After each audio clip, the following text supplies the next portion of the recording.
Hello, everyone, and welcome to the Wheel of Time episode 6 recap slash examination slash whatever you want this to be. I am Taran Armstrong, and I am a big Wheel of Time fan. I've been reading it for most of my life, which, oh boy, yeah, most of my life. Over 20 years, I've been reading and rereading the series. Does not make me an expert, but it does make me passionate, and I am really enjoying the show. So what I want to do here is talk through episode 6 and do so from a show-only perspective. Even though I have read the books, I have no desire to spoil or talk about even anything that was from the books. I want to approach this as if I am only a show watcher, because I feel like there's so much discussion that happens around the books and what's happening in the books and what's different than the books. And so what I really want to do is just approach this as a TV show. I also watch a plethora of television, and for that reason, I want to look at the TV show for what it is, and try to examine the characters from that perspective, and give a space for the non-readers that is safe from the book readers that will come in and be like, oh, you thought that was interesting, did you? Wait for, I don't know, maybe something. So I can shield you from them. But without any further explanation, let's get into the episode, because there's a lot to dive into here in regard to character work. Obviously, that character that they're really diving deep in on is Moiraine. And for me, that is fantastic. I am so happy that we are getting an examination of Moiraine as a character. In the previous 5 episodes, we really don't know who she is or what her ultimate goal is. She's told these 5 from the 2 rivers that she has an idea that one of them is the dragon. We heard from her in the first episode that she is looking for the dragon, and that the dragon will either break the world or save the world. And I feel like that's just kind of prophecy nonsense at this point. Who knows what's actually happening?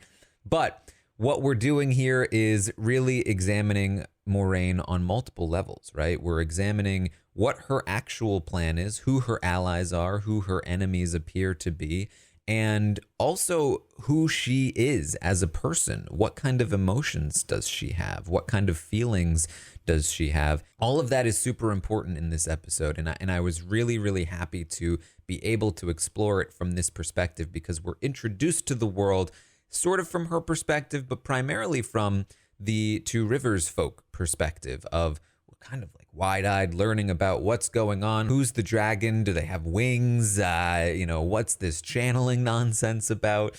And we're finally getting to a point where it's like, hey, here is probably the most knowledgeable person about what's happening in the world right now, and we're going to spend an episode focusing on them and who they are and what they're thinking and what they're planning.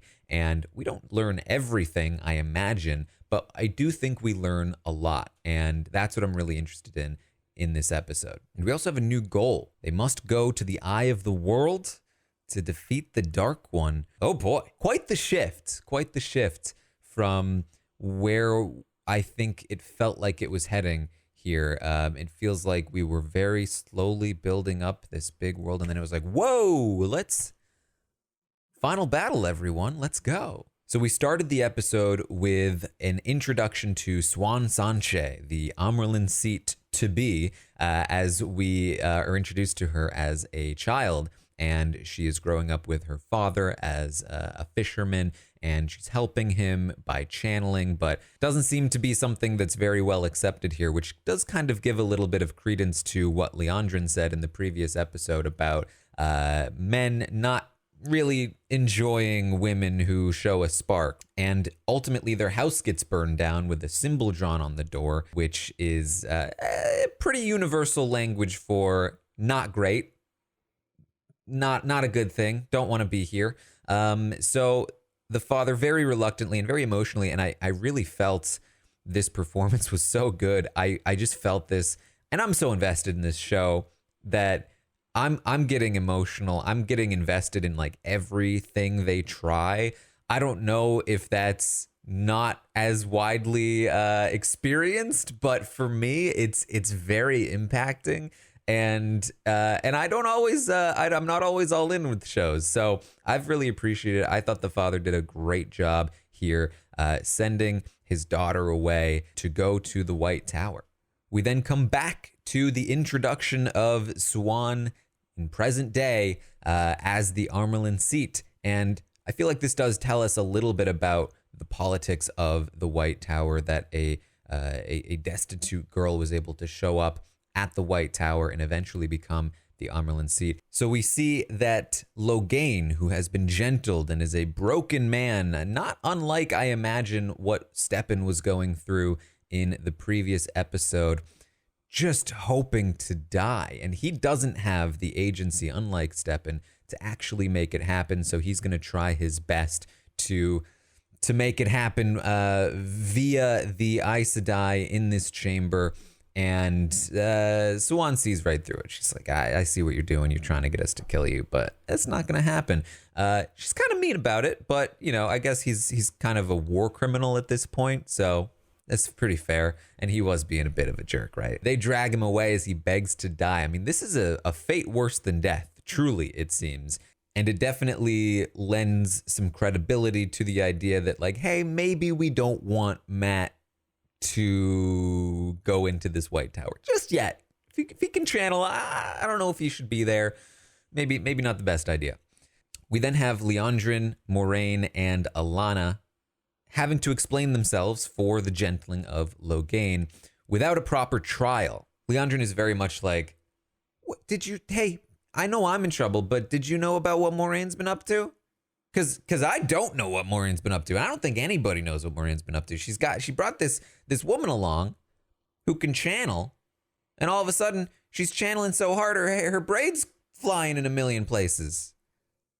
I mean, I don't know if you've ever seen that, but I've never seen that, and I don't know what Moraine's up to, but like I feel like we should probably know. So Moiraine says that she has to be exiled, which of course leads to an emotional scene where she has to swear on the oath rod that she will obey the order.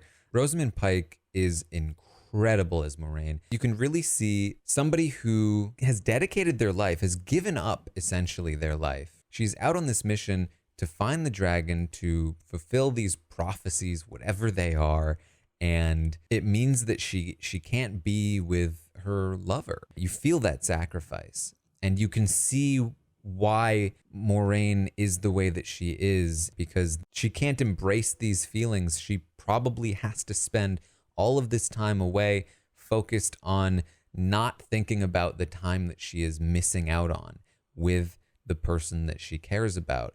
And I think it really informs the emotional detachment that she has with other people that she may otherwise feel emotionally attached to. And you can sense a little bit, I feel, in the scene where she's talking to Siuan, that she feels like she wants to protect them and she cares about them, but she's also emotionally distant from them.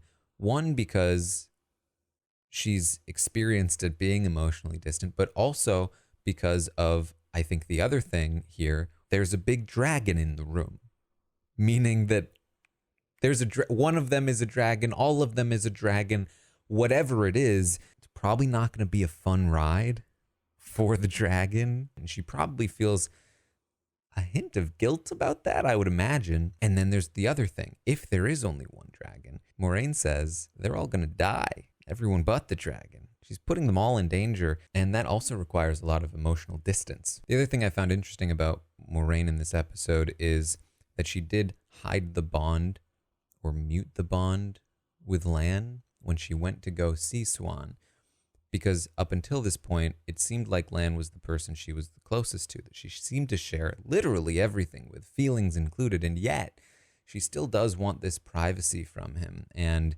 I think that speaks a lot to, again, where she is emotionally, where he seemed to be surprised, concerned about this.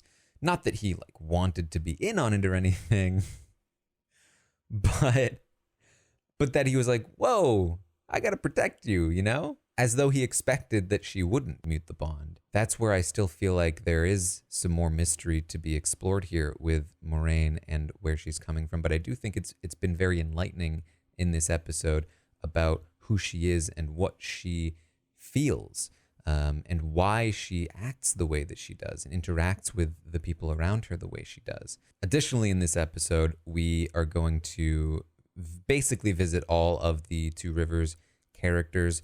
Very briefly, we learn that Moiraine says that this thing going on with Perrin, don't tell anyone.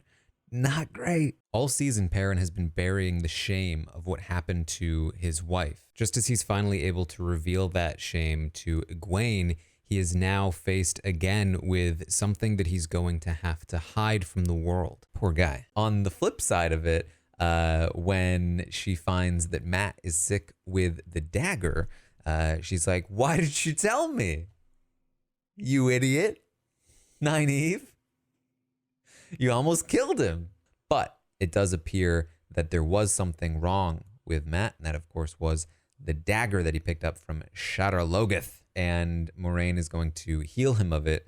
And I liked the idea of Lan picking up the dagger with blankets, like they were oven mitts, and it was really hot. We get some great character moments where Egwene and Nynaeve meet Siuan. Very clearly, Egwene is the A student. And she used to be the A student to Nynaeve, but now it's like, I've found some cooler mentors. And then, of course, great moment where Siuan is saying that Moiraine found somebody that is the most powerful channeler in 1,000 years. And Egwene's just like, yeah, wow, me? Really? Yeah, Nynaeve. Yeah, no, that's cool. Just chill. Don't worry about it. I didn't think it was me. They do eventually convince Nynaeve, though, and everyone's on board. They all meet up. It's a great reunion. I love this moment. Just in general, I do think that they have sold me on the longing to reunite, right? They haven't seen each other. They've all been through these big experiences that have changed who they are fundamentally, and they're coming back together, and it's emotional.